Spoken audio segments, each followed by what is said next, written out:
고린도전서 1장 1절부터 3절까지 말씀입니다. 함께 봉독하도록 합니다. 시작. 하나님의 뜻을 따라 그리스도 예수의 사도로 부르심을 받은 바울과 형제 소스데네는 고린도에 있는 하나님의 교회 곧 그리스도 예수 안에서 거룩하여지고 성도라 부르심을 받은 자들과 또 각처에서 우리의 주 곧 그들과 우리의 주 되신 예수 그리스도의 이름을 부르는 모든 자들에게 하나님 우리 아버지와 주 예수 그리스도로부터 은혜와 평강이 있기를 원하노라. 아멘. 사도 바울이 고린도 교회에게 편지를 보내는 것은 고린도 교회에 지금 분쟁이 있기 때문에 그 분쟁을 잠재우고 또 무엇이 더 중요한 것인가를 참된 복음과 또 신앙의 참된 우선순위가 무엇인가를 전파하기 위한 목적이 있습니다. 이 고린도 교회는 우리가 그 사도행전 18장을 통해서 고린도 교회가 어떤 교회였는지를 우리가 좀 볼 수가 있는데요. 한번 18장 가보시죠. 사도행전 18장. 사도 바울이 아테네 전도를 마치고 이제 고린도로 바로 간 거죠. 18장 1절에 그 후에 바울이 아덴을 떠나 고린도에 이르러 아굴라라 하는 본도에서 난 유대인 한 사람을 만나니 글라우디오가 모든 유대인을 명하여 로마에서 떠나라 한 거로 그가 그 아내 브리스길라와 함께 이달리아로부터 새로 온지라. 바울이 그들에게 가매 생업이 같으므로 함께 살며 일을 하니 그 생업은 천막을 만드는 곳이더라. 안식일마다 바울이 회당에서 강론하고 유대인과 헬라인을 권면하니라. 바울은 이제 고린도에 가서 중요한 사람을 만나죠. 바로 브리스길라와 아굴라를 만납니다. 브리스길라 아굴라는 유대인으로서 이제 아마 이탈리아 로마에 있다가 오늘 18장에서 이야기하고 있는 대로 이제 모든 유대인들 추방 명령이 내려지게 됩니다. 그때 글라우디가 추방 명령을 내려서 어쩔 수 없이 고린도로 이주한 천막공들이었겠죠.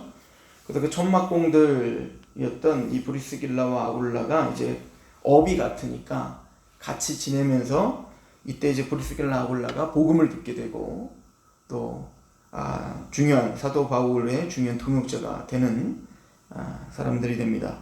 그린 고린도 교회에서 1년 6개월을 복음을 전하는 일을 하죠.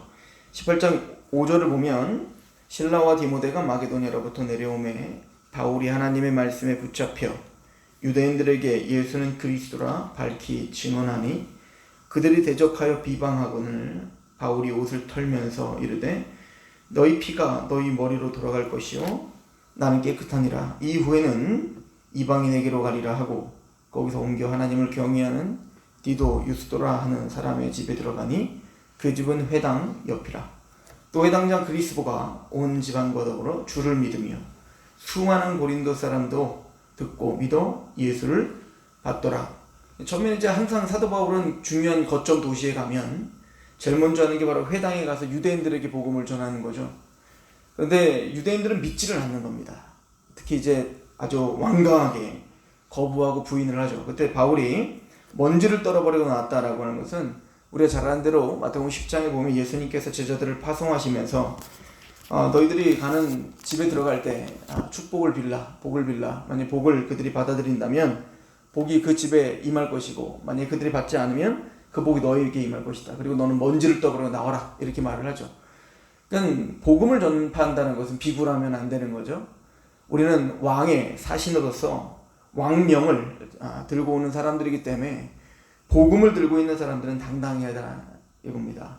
즉 우리는 우리의 말을 전하는 게 아니라 천재주제이신 하나님의 복음을 전하는 것이기 때문에 사도 바울은 유대인들이 듣질 않자 이제 먼지를 떨어버리고 나오죠. 그리고 이제 이방인들에게 복음을 전한 거예요. 고린도에 있는 헬라인들에게 복음을 전했고, 특별히 이 그리스, 이 고린도는 아테네와 더불어서 그 그리스의 헬라 제국의 어떤 그 영향이 있는 도시죠.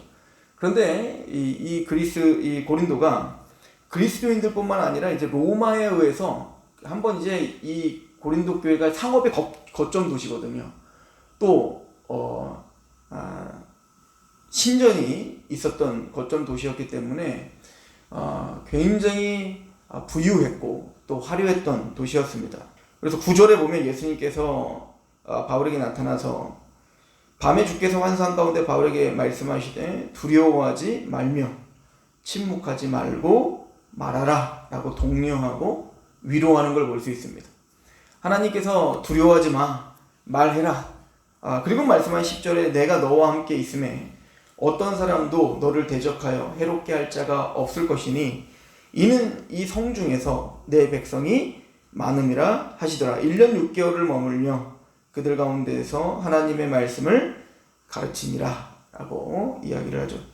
그러니까 이 사도 바울은 굉장히 두려운 마음으로 고린도 교회에 왔고 또 두려운 마음으로 복음을 전하고 있는 이 기록을 볼 수가 누가의 기록을 볼 수가 있는데요. 이걸 그대로 사도 바울도 그 마음의 심적인 표현으로 고린도 교회에게 표현하죠. 내가 너희들에게 복음을 전할 때 내 철학과 나의 어떤 사변과 그 어떤 것으로 전한 난 두려운 마음으로 너희에게 다가와서 말씀을 전했다. 하나님의 십자가만이 드러날 수 있도록 나는 그렇게 전했다라고 말하는 어떤 그 심정과 딱 맞아 떨어지는 기록들인 거죠. 사도 바울은 이 고린도에서 브리스길라와 아굴라와 만나 있다가 브리스길라 아굴라와 잠깐 이제 헤어지게 됩니다. 근데 이제 브리스길라 아굴라 에베소 교회를 가게 되고 그 에베소 교회에서 누굴 만나게 되냐면 바로 아볼로라고 하는 유력한 종교 지도자를 만나죠. 그러니까 하나님을 잘 전하고 그 언변에 능통한 아볼로예요. 그러니까 이 말에 힘 있는 사람이었죠. 근데 잘 아는 대로 이 브리스길라와 아굴라가 사도 바울과 1년 6개월 동안 같이 지내면서 복음을 알았던 거 아닙니까? 그런데 아볼로가 전하는 것을 보면서 많은 사람들이 감동을 받지만 브리스길라 아굴라는 그를 데려다가 주의 도를 더 자세하게 전해주게 됩니다. 그러니까 아볼로가 복음에 대해서 더 이 브리스길라 아굴라보다는 잘 모르고 있었던 거예요. 목회자이면서도 불구하고요. 근데 아볼로의 아볼로됨은 겸손했던 겁니다. 언변에 능했는데도 불구하고 그 평신도였던 브리스길라와 아굴라의 말을 듣고 바로 돌이키죠. 그래서 이 은혜를 받고 힘있게 이제는 복음을 전하게 된 아볼로, 겸손하게 복음을 그 주님의 도를 더 자세하게 알았던 아볼로가 다시 고린도 교회로 오게 되죠. 바울이 떠난 그 자리에 이제 아볼로가 오게 되고 그래서 아볼로의 영향력이 굉장히 커지게 되는 이곳이 바로 이 고린도 교회입니다. 자, 그런데 이 고린도 교회는 그러니까 사도 바울에 의하여 세워졌는데 오늘 이제 고린도 교회의 문제는 나는 아볼로파요, 나는 게바파요, 나는 그리스도에게요, 나는 바울에게요, 뭐 이렇게 분쟁이 일어나게 됐다는 얘기인 거예요. 그럼 왜 그런가 하니 바로 유대인들이 아까 우리가 사도행전 18장도 봤지만 회당에서 유대인들에 의하여 굉장히 큰 저지를 받게 되고 또 이것은 단순히 기독교인이 아닌 유대인들뿐만 아니라 아마 예루살렘에서 이제 가르침을 받았던 다른 사도들의 가르침을 받았던 많은 이제 기독교인들이 다시 고린도에 이제 교회가 세워졌다니까 거기서 또 모여질 거 아니겠습니까? 왜냐면 거기는 상업 거점 도시이기 때문에 대단히 왕래가 많이 일어났던 곳이기 때문에 소문도 빠르고 또 어떤 이야기들도 빠랐던 곳이 바로 이 고린도 교회였던 거예요. 그런데 그곳에서 사도 바울은 12제자 중에 한 사람이 아니었어 라고 하는 소문, 더 나아가 유력한 많은 사람들이 여기를 거쳐갔는데 특별히 이제 베드로 또 아볼로, 나는 아볼로파고 나는 게바파다 라고 할 때 뭐 여기 와서 베드로가 와서 유력하게 가르치고 그 사람들이 사도 베드로에게 큰 영향을 받았다라기보다는 이제 그 소문들을 들은 거죠. 그러니까 바울이 12제자가 아니었기 때문에 그는 사도가 아니다. 그러니까 바울의 가르침은 뭔가 흠이 있다 라고 하는 어떤 그 소문들이 퍼쳐진 거예요. 원래 사도 바울이 가는 곳마다 항상 뒤를 따르는 그 유대주의적 율법주의자들의 그 이단자들이 항상 따라다녀서 갈라디아 교회가 완전 풍지박살 난 것처럼, 그러니까 이 사도 바울이 떠난 그 자리에 또 그런 어떤 이단자들이 침투하여 들어와서 사도 바울의 사도성을 굉장히 현저히 이제 약화시키고 다녔던 거죠. 그러니까 나는 12제자의 어떤 수장격이었던 또 수제자였던 베드로를 대표로 하는, 나는 바로 그 예루살렘의 가르침을 받는 자들이다. 사도 바울의 가르침이 아니라 나는 베드로의 제자다. 베드로의 가르침을 받는 자다. 라고 하는 어떤 공격들이 있었던 겁니다. 또한 언변에 능했던 아볼로, 사실 이제 아볼로 같은 경우는 복음을 힘있게 유력하게 전할 수 있었던 것도 바울 때문이었거든요. 바울이 직접적인 가르침은 아니었지만 바울에게 직접 1년 6개월 동안 배웠던 브리스길라 아굴라가 에베소 교회에 가서 사실은 아볼로에게 복음을 더 정확하게 가르쳐줬고 사도적 가르침을 알게 해줬고, 그리고 이 아볼로는 그래서 유력하게 이 고린도 교회에 와서 힘있게 전파했었던 사람이 된 것인데, 사실은 한 복음이거든요. 그런데 이 아볼로의 그 유력한 언변, 그것에 많은 사람들이 아마 감화를 받았고 감동을 받았던 것 같습니다. 그러니까 나는 아볼로 이 똑같은 복음을 듣더라도 나는 이제 바울이 아니라 바로 아볼로에 의해서 가르침을 받았다라고 하는 사람 중심으로 보여 그 사람에 의하여 당짓기를 하기 시작하는 거죠. 이게 바로 고린도 교회의 분열의 시작이었던 거예요. 나는 누구에게 배움을 받는다. 난 누구에게 가르침을 받는다. 난 누구의 사람이다. 이 사람의 가르침보다는 이 사람의 가르침이 훨씬 더 성경적이다.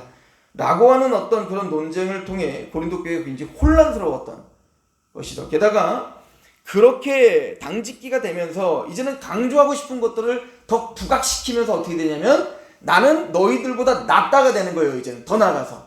그래서 나는 아볼로를 알고 나는 베드로를 알고 나는 뭐 예수를 알고, 아니야, 그래도 우리는 이 교회를 바울이 세웠잖아, 나는 바울을 안다 라고 하는 어떠한 그런 그 갈등들이 이제는 나도 모르게 나의 뭔가 다름을 드러내야 되고, 그래서 나의 다름을 드러내면서 부각시키면서, 그게 나쁜 건 아닌데 각자의 은사가 다르고 각자의 어떤 하나님의 그 주신 은혜가 다른데, 나에게 주신 은혜가 전부라고 생각하고 나에게 주신 은사가 전부라고 생각하고 그거를 부각하면서 이 사람보다는 내가 더 나아라고 하는 그런 교만함이 이제 이 교회, 고린도 교회에 아주 굉장히 편만한 문제가 됐던 겁니다.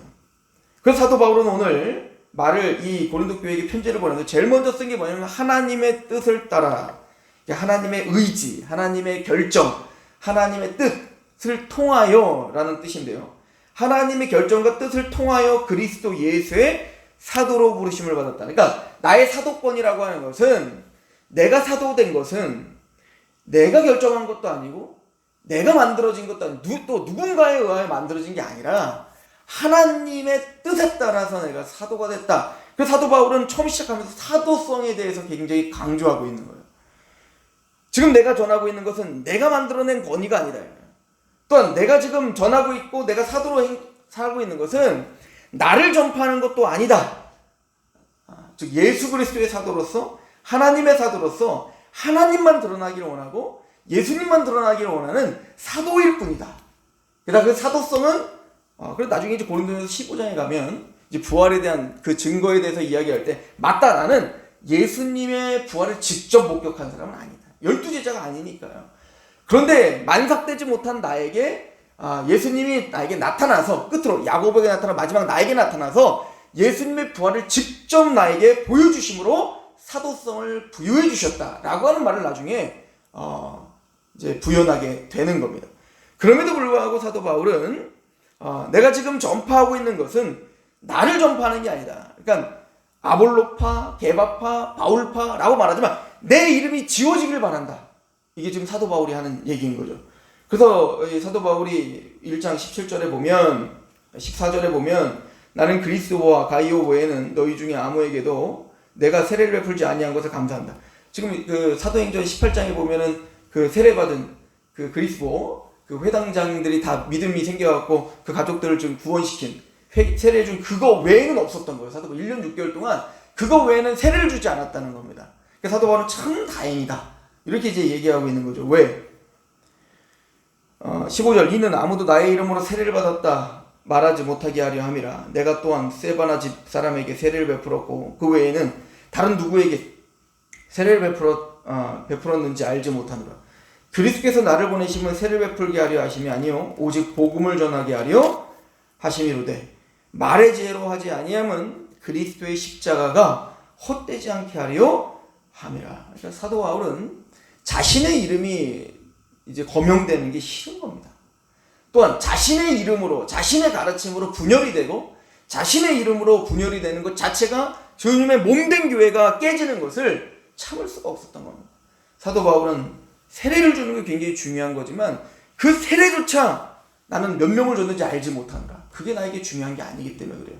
난 누구의 사람이다. 내가 누구에게 세례를 줬다. 그 사람은 내 사람이다. 이건 사도 바울의 인생 속에서 그게 중요한 이야기가 아니라고요. 왜냐면 예수님의 십자가만 그들이 알면 되는 거예요. 예수님의 복음만 그들이 알고 그 복음 때문에 그들이 하나가 되어 한 마음으로 주님을 이렇게 달려가면 되는 거예요. 아볼로와 베드로와 바울이 그 한 복음 가운데 서로 연합되고 하나인 것처럼 그들도 그냥 하나이면 되는 거예요. 사도 바울은 자신의 사도성을 강조하면서 자신을 드러내려는 것이 아니라 하나님의 권위로 받은 이 복음이 너희들을 융합시키고 교회로 하나가 되게 하고 바울의 이름은 없어지고 베드로의 이름은 없어지고 아볼로의 이름은 없어지고 온전히 십자가만 자랑되는 그래서 그걸로 연합되어 하나 되는 교회가 되기를 바란다. 이것이 바울의 뜻인 겁니다. 또한 우리가 이 교회를 세워가며 또 교회된 우리가 바라봐야 될, 또 지향해야 될, 또 우리가 오늘 걸어가야 될, 강조해야 될 이야기가 그것이다. 우리 인생 속에서 내가 드러나는 게 아니라 내 이름은 없어지고 하나님의 이름만, 십자가의 영광만 드러나는 인생이 되기를 원하노라. 이것이 우리의 오늘 소망이요 또 우리의 고백이기를 축원합니다. 기도하겠습니다. 하나님, 사도 바울이 고린도 교회에게 쓰는 이 이야기를 통하여 분쟁이, 또한 아집이, 또한 고집이, 또 내 이름이 나고 사람들이 인정하는 것이 아무것도 아니며 헛된 것임을 사도 바울은 알았고, 십자가 외에는 자랑하지 않았던, 십자가 외에는 알려지지 않기를 바랬던 바울의 그 진심을 오늘 대면합니다. 하나님, 이 교회가 그런 교회 되게 하시옵소서. 하나님, 우리 인생이 그러한 인생이 되게 하시옵소서. 예수님의 이름으로 감사하며 기도합니다.